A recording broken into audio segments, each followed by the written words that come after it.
नमस्कार विद्यार्थियों, स्वागत है आप सबका विद्या दर्शन पाठशाला के ऑनलाइन यूट्यूब मंच पर। हम पढ़ रहे थे कक्षा 10वीं की विज्ञान।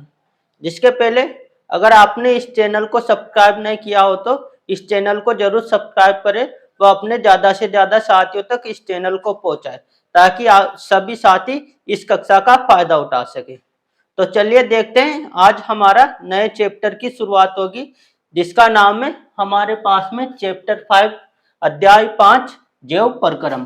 इस चैप्टर में हम सजीव और निर्जीव के बारे में जानेंगे। सजीव व निर्जीव में किस प्रकार से अंतर किया जाता है, सजीव में कौन कौन से लक्षण पाए जाते हैं व इनके द्वारा कौन कौन सी क्रियाएं की जाती है, सजीव के अंदर आखिर किस प्रकार से तंत्र कार्य करते हैं, इन सब के बारे में जानेंगे।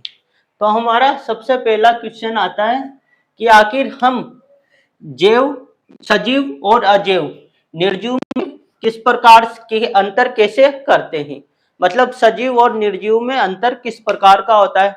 हम कैसे बता सकते हैं कि कोई जीव सजीव है या निर्जीव है। हम सभी देखते हैं हमारे पर्यावरण में बहुत से पदार्थ, वस्तुएं, जीव व सजीव उपस्थित रहती है, लेकिन आखिर हम उनमें अंतर कैसे करते हैं तो इसके बारे में जानेंगे। हम मान लो किसी जानवर को चलते हुए, कुत्ते को दौड़ते हुए देखते हैं तो उसके बारे में हम बहुत आसानी से कह देते हैं कि यह सजीव है।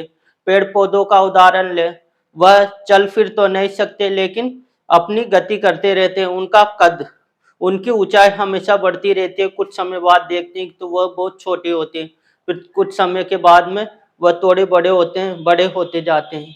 इस प्रकार की क्रियाएं तो होती रहती है, उनको हम सजीव मान लेते हैं। जैसे मान लो कोई कुत्ता है, वह सो रहा है, वह अभी किसी प्रकार की तो गति नहीं कर रहा है, लेकिन हम उसके पास जाकर देखेंगे तो कैसे पता करेंगे कि वह सजीव है। तो हम देखेंगे कि वह श्वसन, सांस ले रहा है, इसके माध्यम से हम उसे उसके बारे में बता सकते हैं कि वह सजीव है। जैसे यह मार्कर है, अगर इसको एक जगह पर रख दो तो यह किसी भी प्रकार की गति नहीं करेगा, ना ही किसी प्रकार का लक्षण देगा कि यह सजीव की कैटेगरी में आ जाए। इस वजह से हम इसको निर्जीव मान लेते हैं। तो जानते हैं, तो हम सजीव और निर्जीव के अंदर अंतर करना भी सीख गए हैं। और केवल हम यह देखकर भी नहीं बता सकते कि कौन सा जीव जीवित है या निर्जीव है, सजीव है या निर्जीव है। बहुत से हमारे आसपास सूक्ष्म जीव पाए जाते हैं, सूक्ष्म जीव जिसमें बैक्टीरिया, जीवाणु, बहुत जीवाणु आते हैं। इनको हम हमारी आंखों के माध्यम से देखते हैं तो वह हमें आंखों से दिखाई नहीं देते हैं, उनके लिए हमें सूक्ष्मदर्शी की आवश्यकता होती है। तो हम हमारी आंखों के द्वारा उनमें अंतर ही नहीं कर पाएंगे, कि आंखों से देख ही नहीं पाएंगे तो हम उनमें बता भी नहीं सकते हैं कि यह गति करते हैं कि नहीं करते हैं। तो केवल दिखाई देने वाली गति जीवन के परिभाषित लक्षण के लिए पर्याप्त नहीं है। इस प्रकार से उनमें हम अंतर नहीं कर सकते हैं। अति सूक्ष्म स्केल, सूक्ष्म जीवों की बात हो रही है, पर होने वाली गतियां आंखों से दिखाई नहीं देती है। उदाहरण के लिए अणुओं की गति, अणु भी बहुत छोटे छोटे होते हैं, यह हमारी आंखों से हमें दिखाई नहीं देंगे। इनको देखने के लिए या तो सूक्ष्मदर्शी की आवश्यकता होगी, तो हम अंतर नहीं कर सकते हैं। जैसे उदाहरण के लिए ले लिया विषाणु। विषाणु एक प्रकार का हमारे पास में सूक्ष्म होता है, बहुत सूक्ष्म। इसको भी माइक्रोस्कोप, सूक्ष्मदर्शी की सहायता से देखते हैं।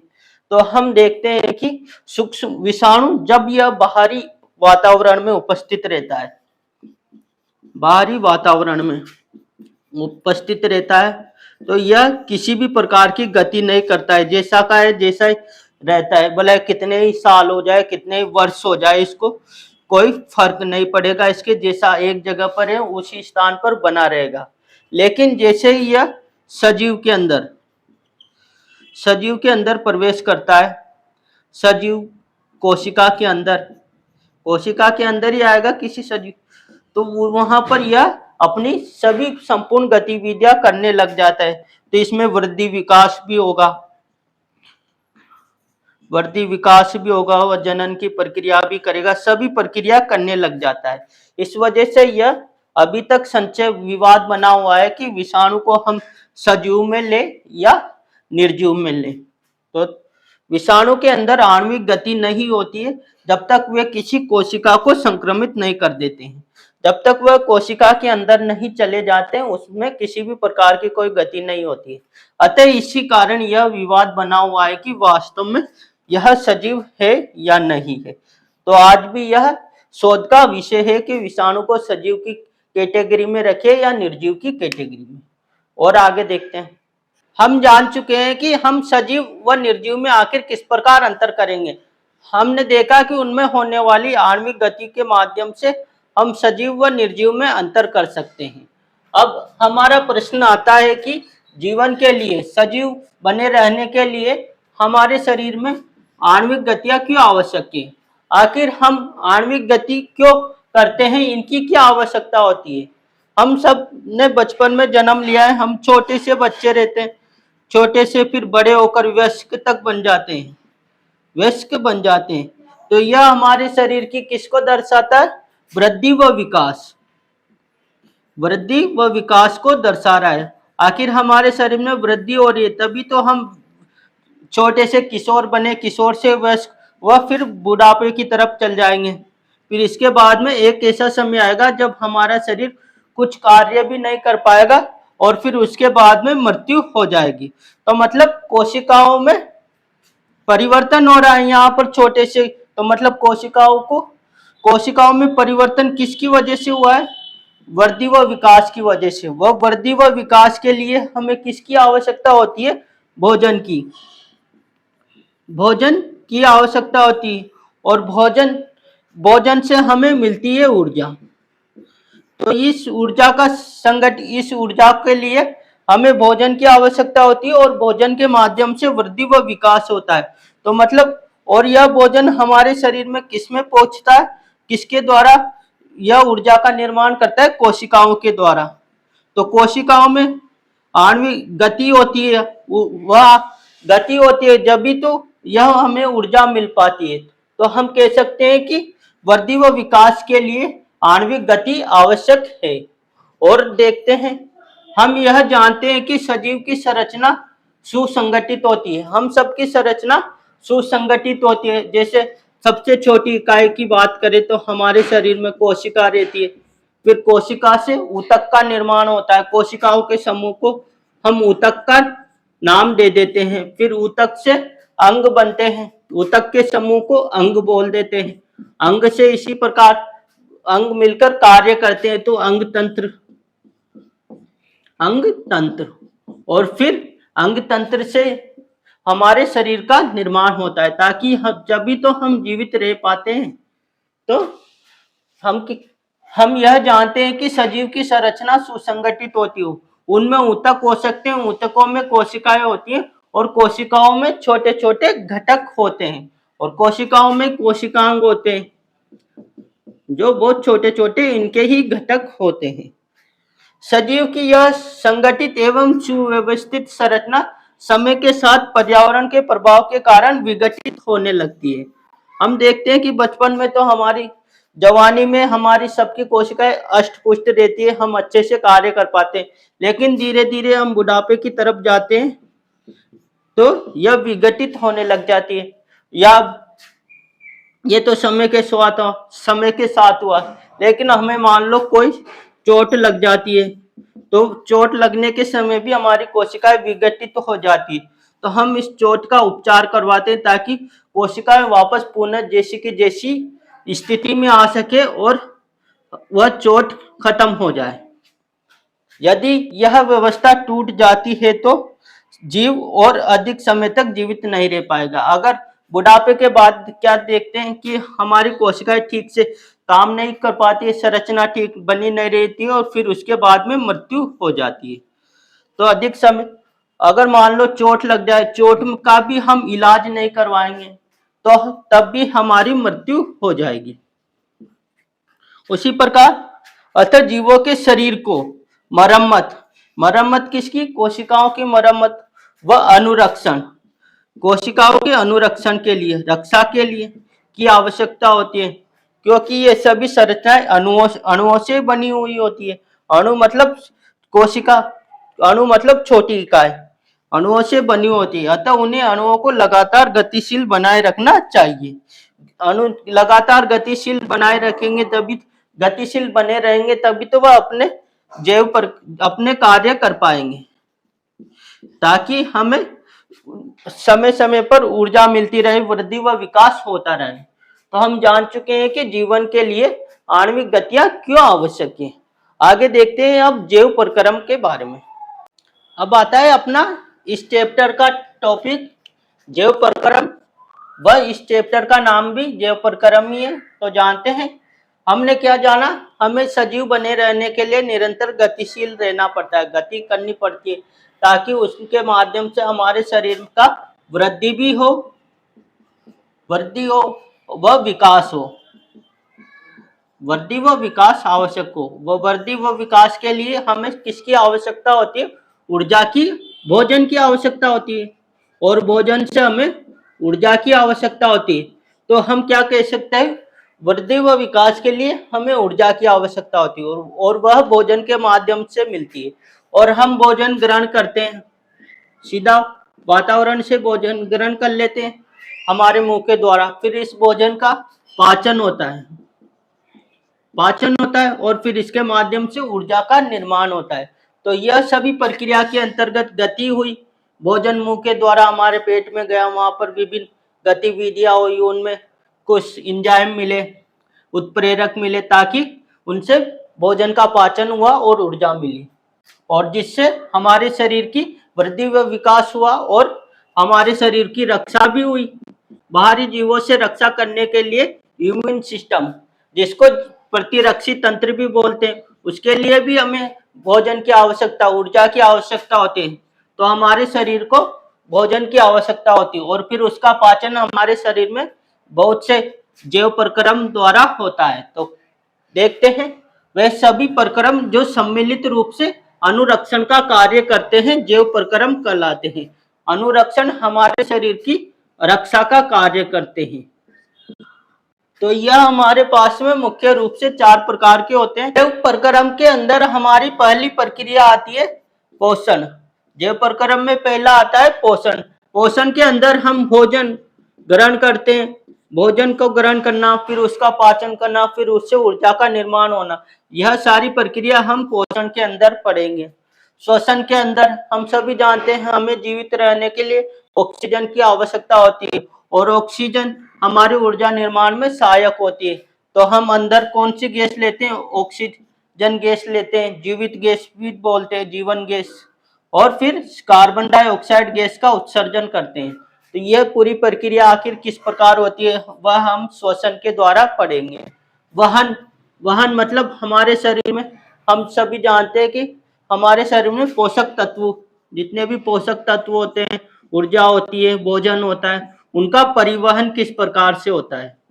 परिवहन, वह हमारे शरीर में, हम यहाँ से भोजन ग्रहण करते हैं, लेकिन हमारे शरीर की प्रत्येक कोशिका को ऊर्जा की आवश्यकता होती है। वह वहन किस प्रकार से, उनका परिवहन किस प्रकार से होता है, वह हम वहन में पढ़ेंगे। वहन प्रक्रिया के अंतर्गत इसको परिसंचरण तंत्र भी बोलते हैं। फिर उसी प्रकार हम उत्सर्जन के बारे में पढ़ेंगे।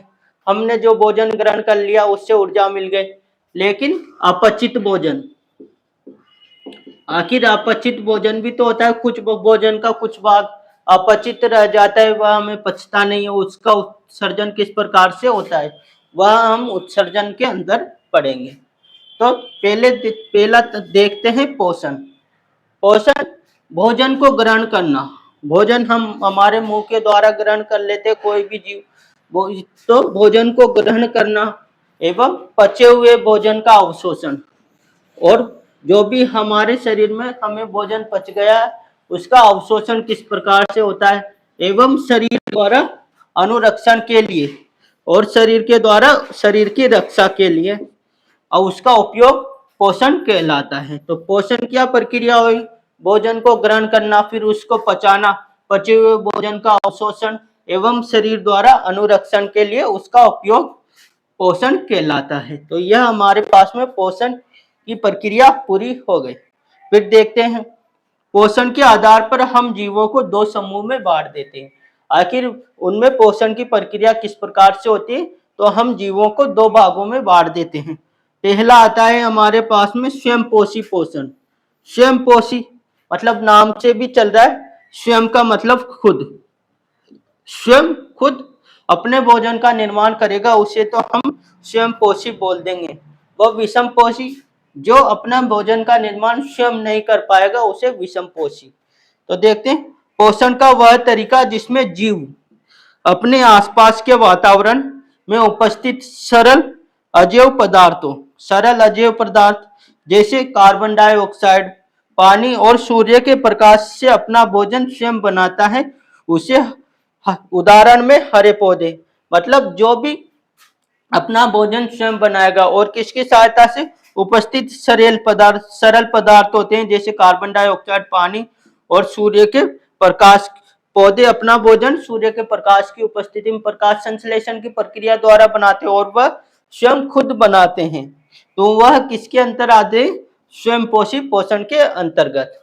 अगला आता है वैसे ही हमारा विषमपोषी, जिसमें हम आते, हमें जीवित रहने के लिए किसकी आवश्यकता, भोजन की आवश्यकता होती है, और लेकिन हमारा भोजन किस पर निर्भर करता है, एक तो पेड़ पौधे, जितने भी अनाज होते हैं वह पेड़ पौधों के द्वारा, तो पेड़ पौधों पर निर्भर करते हैं, और या तो फिर दूसरे जीव, मांस भी दूसरे जीवों से प्राप्त होता है, या फिर मांस जीव मतलब जंतुओं पर निर्भर रहना पड़ता है। वैसे ही और भी जीव रहते हैं जो अन्य जीवों पर निर्भर रहते हैं। तो देखते हैं, पोषण का वह तरीका जिसमें जीव अपना भोजन स्वयं नहीं बना सकता, बल्कि अपने भोजन के लिए अन्य जीवों पर निर्भर रहता है। एक तो मानव खुद ही अन्य पर रहेगा, पेड़ पौधों या अन्य जीव जंतुओं पर, वह इसके अलावा अन्य जीव भी है, सभी इसके अंतर्गत आते हैं। तो हम यह भी कह सकते हैं कि विषमपोषी पोषण वाले जितने भी जीव आते हैं वह स्वयंपोषी पोषण वाले जीवों के ऊपर निर्भर रहते हैं, क्योंकि हमें भी तो पेड़ पौधों से ही तो भोजन मिला, और पेड़ पौधे हैं स्वयंपोषी पोषण वाले। तो ये थी हमारी पोषण की प्रक्रिया, और इसी में आगे देखते हैं। अब आता है हमारा अगला टॉपिक, प्रकाश संश्लेषण। प्रकाश संश्लेषण किसके द्वारा किया जाता है, स्वयंपोषी के द्वारा। और स्वयंपोषी में हमारे उदाहरण क्या आते हैं, जितने भी पेड़ पौधे आते हैं वह प्रकाश संश्लेषण की प्रक्रिया द्वारा अपना भोजन का निर्माण करते हैं। तो पौधों के द्वारा प्रकाश संश्लेषण किया जाता है, और वह भी पौधे में कौन से भाग के द्वारा, पत्ती के द्वारा, हरी पत्तियों के द्वारा उन पौधों का भोजन बनाया जाता है, और वह भी प्रकाश संश्लेषण की प्रक्रिया द्वारा। तो देखते हैं क्या है यह प्रक्रिया। यह वह प्रक्रम है जिसमें स्वयंपोषी बाहर से लिए पदार्थों को ऊर्जा संचित रूप में परिवर्तित कर देते हैं। मतलब बाहर से जो पदार्थ लेते हैं उनको ऊर्जा में परिवर्तित कर देते हैं। और कौन कौन से पदार्थ लेते हैं, ये पदार्थ हो सकते हैं हमारे पास में, एक तो कार्बन डाइऑक्साइड गैस लेते हैं, और जल लेते हैं, कार्बन डाइऑक्साइड के रूप में लिए जाते हैं, जो सूर्य, और किसकी सहायता से, सूर्य के प्रकाश तथा क्लोरोफिल पत्ती में पाया जाता है, पत्ती में पौधों में क्लोरोफिल पाया जाता है, तो और उसको सूर्य के प्रकाश तथा क्लोरोफिल की उपस्थिति में कार्बोहाइड्रेट में परिवर्तित कर देते हैं, और कार्बोहाइड्रेट ही हमारे उनका भोजन कहलाता है। भोजन के अवयव में हमने कार्बोहाइड्रेट के बारे में पिछली कक्षाओं में देख भी चुके हैं। तो यह कार्बोहाइड्रेट उनका भोजन होता है। तो इसमें किस किस की सहायता से, कार्बन डाइऑक्साइड और सूर्य के प्रकाश की सहायता से वह अपना भोजन का निर्माण कर लेते हैं। अभी क्रिया देखें तो देखते हैं, इसमें हमारे पास में कार्बन डाइऑक्साइड गैस, पौधों को हम छोड़ते हैं तो उनको कार्बन डाइऑक्साइड गैस मिल ही जाती है वातावरण में। यह जल, तो H2O क्या है, जल। जल कहाँ से ग्रहण किया जाता है, पौधे में जड़ के द्वारा, पौधे में जड़ के द्वारा जल का ग्रहण किया जाता है, अवशोषित कर लेती है जमीन में मिट्टी से। और क्लोरोफिल पत्ती में पाया जाता है, और सूर्य के प्रकाश की उपस्थिति, तो मतलब सूर्य के प्रकाश की भी आवश्यकता होती है। तो यह हम क्या जान चुके हैं कि प्रकाश संश्लेषण की प्रक्रिया दिन में ही होती है, रात में प्रकाश संश्लेषण की प्रक्रिया नहीं होती है। तो क्या अभिक्रिया हुई, C6H12O6। तो यह ग्लूकोज है, कार्बोहाइड्रेट का ही रूप है, तो यह उनका भोजन हो गया। और उत्पाद क्या बना, ऑक्सीजन का निर्माण हो गया और जल का निर्माण हो गया, जल बच गया। तो यह पूरी प्रकाश संश्लेषण की अभिक्रिया थी, जिसमें कार्बन डाइऑक्साइड और पानी के साथ में मिलकर क्लोरोफिल की व सूर्य के प्रकाश की उपस्थिति में उनके भोजन का निर्माण हो गया, भोजन का निर्माण हो गया। तो अब देखते हैं प्रकाश संश्लेषण के लिए हमें किन किन तत्वों की आवश्यकता होती है। एक तो हमें सबसे ज्यादा आवश्यकता होगी सूर्य के प्रकाश की, तो यह प्रकाश संश्लेषण दिन में ही हो सकता है। हम एक तो यह बात जान चुके। क्लोरोफिल पत्ती में उपस्थित होता ही है और कार्बन डाइऑक्साइड गैस वातावरण से मिली जाती है, वातावरण से मिल जाती है।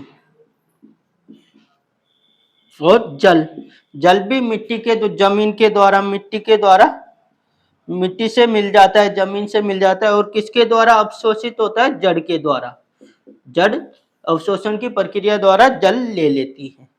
तो ये आवश्यक तत्व थे। अब देखते हैं प्रकाश संश्लेषण के दौरान कौन कौन सी घटनाएं होती है। तो पहली घटना, क्लोरोफिल द्वारा प्रकाश ऊर्जा को अवशोषित करना। तो क्लोरोफिल क्या करता है, प्रकाश, जितना भी प्रकाश है उसको अवशोषित कर लेता है, प्रकाश। फिर प्रकाश ऊर्जा को रासायनिक ऊर्जा, ऊर्जा में रूपांतरित करना तथा जल अणुओं का हाइड्रोजन तथा ऑक्सीजन में अपघटन। एक तो प्रकाश ऊर्जा को रासायनिक ऊर्जा में परिवर्तित हो गया, और फिर जल के अणुओं का एक तो हाइड्रोजन का निर्माण और ऑक्सीजन का निर्माण, अपघटन होना, उसके रूप में अपघटन होना। फिर कार्बन डाइऑक्साइड का कार्बोहाइड्रेट में अपचयन। इस प्रकार से प्रकाश संश्लेषण की प्रक्रिया द्वारा भोजन का निर्माण होता है। और आगे देखते हैं, अगला टॉपिक आता है हमारे पास में रंध्र। रंध्र जो पत्ती में उपस्थित होते हैं, पत्ती में उपस्थित होते हैं। हम पत्ती को, पेड़ पौधों की पत्ती को अगर ध्यान से देखेंगे तो हम उनमें देख पाएंगे कि छोटे छोटे छिद्र उपस्थित होते हैं। उन्हीं छिद्रों को स्टोमेटा या रंध्र बोलते हैं। तो देखते हैं पत्ती की सतह पर जो सूक्ष्म छिद्र होते हैं उन्हें रंध्र कहते हैं। जो बारीक छिद्र होते हैं रंध्र कहलाते हैं। और इनको ध्यान से देखने के लिए हमें माइक्रोस्कोप की, सूक्ष्मदर्शी की सहायता से हम बहुत अच्छे से इनको देख पाएंगे। सूक्ष्मदर्शी की आवश्यकता होगी अच्छे से देखने के लिए। इनका आखिर प्रमुख कार्य क्या होता है, जो भी प्रमुख कार्य है। प्रकाश संश्लेषण के लिए गैसों का अधिकांश आदान प्रदान इन्हीं छिद्रों के द्वारा होता है। प्रकाश संश्लेषण के लिए कौन कौन सी गैस की आवश्यकता पड़ी थी, कार्बन डाइऑक्साइड का लेना हो या ऑक्सीजन का बाहर निकालना हो, वह सभी कार्य इन्हीं छिद्रों के द्वारा होते हैं। वाष्पोत्सर्जन प्रक्रिया में जल वाष्प के रूप में रंध्र द्वारा निकल जाते हैं। हम देखते हैं कि जितना भी जल इनकी आवश्यकता के लिए होता है वह तो भोजन बनाने में काम आ जाता है, लेकिन हमने उसमें देखा था कि अवशेष जल बाहर निकल जाता है। तो अवशेष जल इन्हीं छिद्रों के द्वारा बाहर निकल जाता है। अगर स्टोमेटा को, रंध्र को हम सूक्ष्मदर्शी की सहायता से देखेंगे तो कुछ इस प्रकार की हमारे पास में संरचना दिखाई देती है, जिनमें यह पूरा होता है हमारे पास में रंध्र, जिसमें यह तो होते हैं रंध्र, द्वार कोशिका कहलाते हैं। ये बीच वाला जो छिद्र होता है वह रंध्र छिद्र कहलाता है। और इसके पास वाली कोशिका सहायक कोशिका होती है, जो इनको खोलने व बंद करने में मदद करती है। द्वार कोशिकाओं के द्वारा यह बार बार बंद व खुलता रहता है ताकि गैसों का अच्छे से आदान प्रदान हो सके। वह इसके थोड़ी नजदीक वाली कोशिका को अधिचर्म कोशिका बोल देंगे।